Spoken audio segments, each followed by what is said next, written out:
listener production.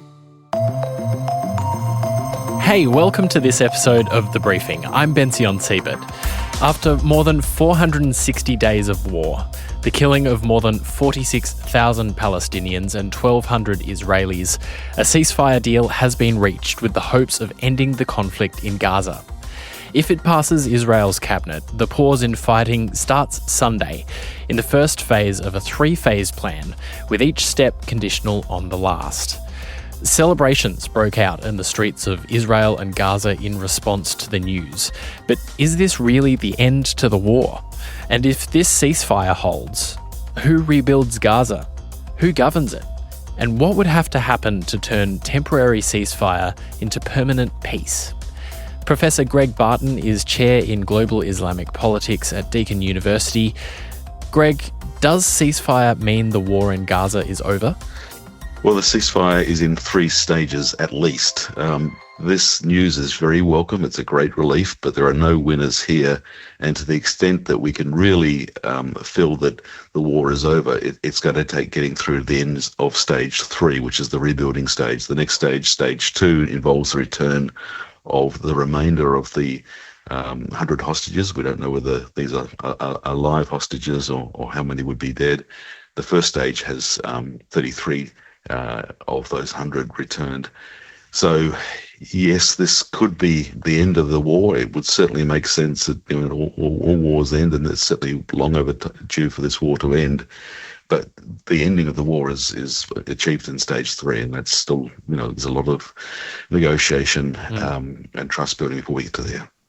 Even before we get to phase 1, Israel's cabinet has to sign this off. Could it fall over before it's even started?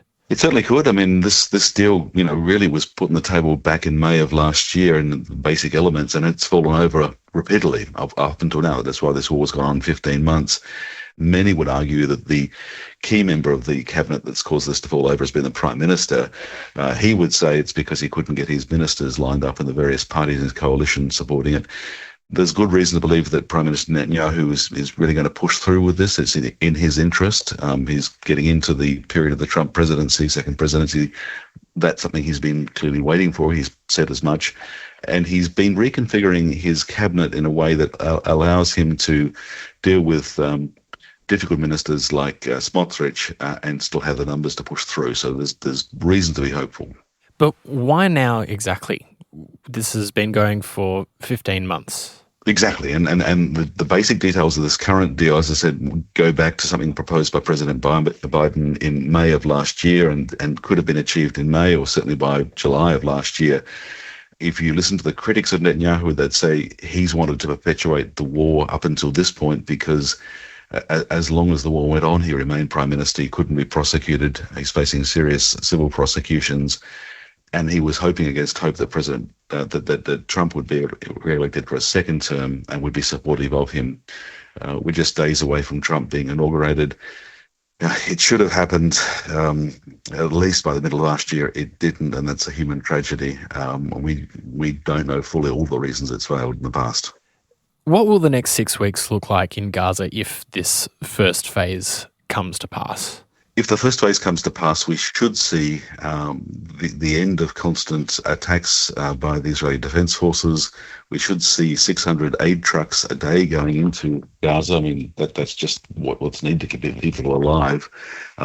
50 of those of them would be carrying fuel that's needed to keep electricity on. That's life-saving for medical treatment and for other factors. If we see those 600 aid trucks not just at the edge of Gaza, but actually getting through and being delivered, if we see control on Hamas to stop looting and disruption, if we see the 30 Palestinian detainees for every civilian hostage released, as Israel has indicated it's prepared to do, then we'll see what looks like peace and the beginnings of a stable peace that ends the war. We asked our listening audience on Instagram in the broadcast channel what they wanted to know about this deal. Dee asked us, how has this differed from negotiations that weren't agreed? And Alexandria asked what the key concessions each side has made were. Can you tell us those things? Hamas has been saying all along that they want a ceasefire, but they want it to be a lasting ceasefire, a lasting peace. They want Israel to commit to ending this war and getting out of the Gaza Strip. And Israel, for reasons that are very understandable, has said, well, their job's not finished. They want the hostages back. They want a ceasefire, but they can't write a blank check saying we're just going to pack up and go away and not hassle Hamas anymore. Israel appears to feel that it's done as much as it can with military force in the Gaza Strip. I mean, there's a rump of Hamas left. It's not able to fight beyond sort of skirmishes, but it's no doubt been able to recruit. So it's sort of replenished its ranks in terms of supporters as much as most people in Gaza. I think it's a hideous organization that's rained down terror on their heads, destroyed their community. So the fact that Israel is prepared to talk about ending IDF operations in the Gaza Strip, for its own reason, feeling it's achieved all it can achieve, and the fact that Hamas is prepared to live with this uncertain language and this three-phase process, it suggests that Hamas feels it's run out of options, and it suggests that Israel, particularly the IDF, has exhausted all the things that it could reasonably do with military force, and that behind the scenes work through negotiators in Qatar, but also in Egypt, Jordan, it's achieved a degree of consensus that people on all sides recognize there's nothing more to be gained from carrying on fighting. From a realist point of view, the political calculations now make this possible. Hamas is out of options. Netanyahu thinks he's got as good a deal as he can get. He's there to be welcomed in by Trump. And he hopes that a Trump presidency will support his own political needs and leads him to present himself as a deal maker. Both Trump and Netanyahu want to be known as deal makers, and they've got mutual interest in seeing this work. When Joe Biden was asked whether Donald Trump can take credit for this, he asked whether that's a joke. Everyone's trying to take credit for a ceasefire here. Do you think that it was Trump coming in and people's fears about what that might mean that clinched this, in your view? Yeah, clinched is the key term, isn't it? It's sort of that making that final difference. We know enough about Trump not to sort of take his words literally. He makes hyperbolic claims, but the uncertainty about what Trump would do is one of those things that makes both Hamas and Israel fearful of risking things. And in a sense, with Joe Biden, I think Netanyahu and his cabinet feel that they could always bluff and bluster, and they could always push through with Joe Biden, that Joe Biden was so committed to trying to get a good outcome that they were able to sort of bully him and play him. I think with Trump, they're really hopeful they've got somebody coming back into the White House that's going to be a supportive partner, but they don't really trust him. They don't know what he's going to do. He's a maverick. And so, yes, that does sort of accelerate things. Of course, for this peace deal to really be a peace deal, as we've been discussing, it's got to go through these three stages. And so we've got to see when Trump comes into office in a week's time, how his administration follows through on this. If this ceasefire holds, who pays for the rebuilding of Gaza? That's the enormous question. Just clearing the rubble is a fantastic, incredibly expensive challenge, much less actually rebuilding.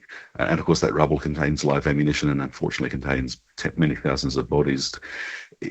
There's reason to believe, from what we've seen all the way through these last 15 months, that a coalition of Arab states led by Saudi Arabia, but sort of backed by Israel's neighbour, Jordan and Egypt, is prepared to work with other Arab states such as the UAE and Qatar to put money into rebuilding.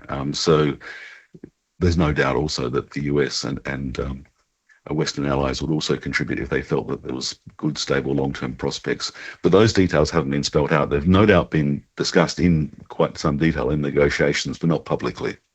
And who would be in charge in Gaza? That is the other big question, apart from where does the money come from. What we know is it can't be Hamas, nor can it be a coalition involving Hamas, and that's perhaps one of the reasons that attempts to negotiate a ceasefire in the past have failed. The Palestinian Authority is the obvious existing entity you'd want to work with, but it's regarded as a failed entity by many Palestinians, perhaps most Palestinians, and by the Israeli government for understandable reasons. So you would really need to set up a new, separate authority that has representative people in Gaza with a track record of not being co-opted by Hamas, being opposed to Hamas, and trusted by Israel's neighbours and trusted by these leading Arab states that would lead the funding. And for context, the Palestinian Authority is the government over the West Bank. Yeah, it's the government of the West Bank that, going back decades seemed like a promising point of further development, but there hasn't been any election of key personnel, including the leader of the Palestinian Authority. It's therefore not seen as accountable. And also it hasn't done any great job of holding Israel to account and representing the Palestinian people. So there's a lot of just despair and cynicism about what that existing authority can achieve. Is it an impossible task to gather a government like that? Because it sounds like it needs to be someone that Palestinians don't believe is a puppet of Israel. It can't be Hamas. It can't be the current Palestinian Authority. Who's left? Well, that is the great question, and indirectly we can see some ways in which this might be answered by looking at what's happened in the larger region. We've seen Hezbollah effectively destroyed. We've seen a new leader in Lebanon just installed, who people on all sides see as having great potential to make lasting peace in Lebanon and rebuilding of a better government there without Hezbollah possible. We've seen a really remarkable change in Syria, with a former terrorist group now being part of, at least for the time being, a coalition committed to building a new kind of Syria. That wouldn't have happened without the defeat of Hezbollah in Lebanon, of course. So given these incredible shifts to the north of Israel, it is possible that some coalition, there are individual leaders who retain credibility both with Palestinians and with many in the Israeli government. But there would need to be some really quite remarkable configuration of people that haven't been able to come together in the past. So really hard to see it happening. But of course, the alternatives are so bad that people will try and make something very difficult possible. To see this war in Gaza go on endlessly, at the very least to see no rebuilding take place, and therefore people die of sickness and starvation and despair, is no good for anyone. It's certainly no good for Israel. It doesn't help Israel's peace. And given what we've just seen happen in Lebanon and Syria, I expect we're going to see some old trusted names, but also some new names, and something surprising happen. It seems like wishful thinking. It is wishful thinking, but it's by no means impossible, because the older alternatives are so much worse. Looking with that optimistic lens that you mentioned, let's be wishful. Could this be the first step towards an end to Israel's occupation in Gaza and the West Bank, and even a two-state solution where Palestinians and Israelis live side by side in peace? The short answer is it could be. The immediate concern is that this current government in Israel, led by Benjamin Netanyahu, doesn't seem to be a government capable of doing this. It's been overseeing a lot of what seems excessive destruction. There's widespread claims of war crimes. It's hard to argue against that. So how could this government be part of that? I think if we could see some reconfiguration of the coalition in Israel, backed by the imperative of building peace, then this is possible. And the reasons that it's possible is because all along, after the terrible Hamas terror attacks of October 7th of 2023, Israel's understandable stated response was to in the threat posed by Hamas and build security for the people of Israel. So far, this war, 15 months on plus, hasn't achieved security for the people of Israel. The only security will come with a political solution that allows some sort of normal life to steadily be rebuilt in Gaza. And that, of course, as we've been discussing, involves some sort of new entity to lead that community that has the trust of neighbours and the international community. And that would be the foundation, one would hope, in this optimistic way of thinking, for something beyond Gaza in the West Bank.